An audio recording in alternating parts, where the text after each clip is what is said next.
આજે હું કામ માટે દિલ્હી આવ્યો હતો. તો દિલ્હીમાં લાલ કિલ્લા પાસે મારા એક મિત્રની દુકાન છે. તો હું 5-5:30 વાગે એની ત્યાં આગળ ગયો હતો થોડું કામ પતાવીને. અને પછી ત્યાં અમે બેઠા હતા. તો 7માં 1-2 મિનિટની આગળ પાછળ હશે એ ટાઈમે એક પ્રચંડ અવાજ આવ્યો. અવાજ એટલે એવો અવાજ કે 4-5 મિનિટ સુધી અમારા કાનમાં કશું જાણે ભરાઈ દીધું હોય કે કાન બેર મારી ગયા હોય ને એવી દશા થઈ ગઈ. અને જબરજસ્ત ધમાકો એમ શૂન્ય મગજ કામ કરવાનું બંધ કરી દીધું.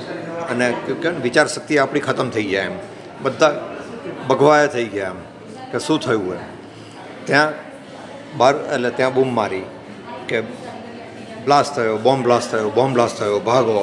ત્યાં ભાગ દોડ મચી ગઈ. હું આ જે ઘટના બની ત્યાંથી 100-125 ફૂટથી વધારે દૂર નહોતો, નજીક જ હતો. 100-125 ફૂટ જેટલા ડિસ્ટન્સમાં હતો.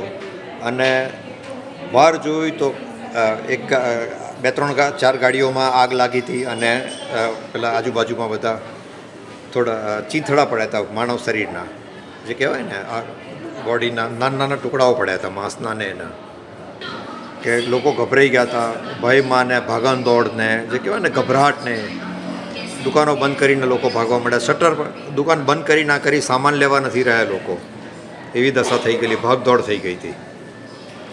અને જબરજસ્ત પહેલાં કોઈક એમ બી કહેતું હતું કે સીએનજીનો બ્લાસ્ટ થઈ છે ગાડીના, પણ સીએનજીનો બ્લાસ્ટ આવો ક્યારેય નથી જોયો. આવો પ્રચંડ બ્લાસ્ટ ક્યાંય ના આવે.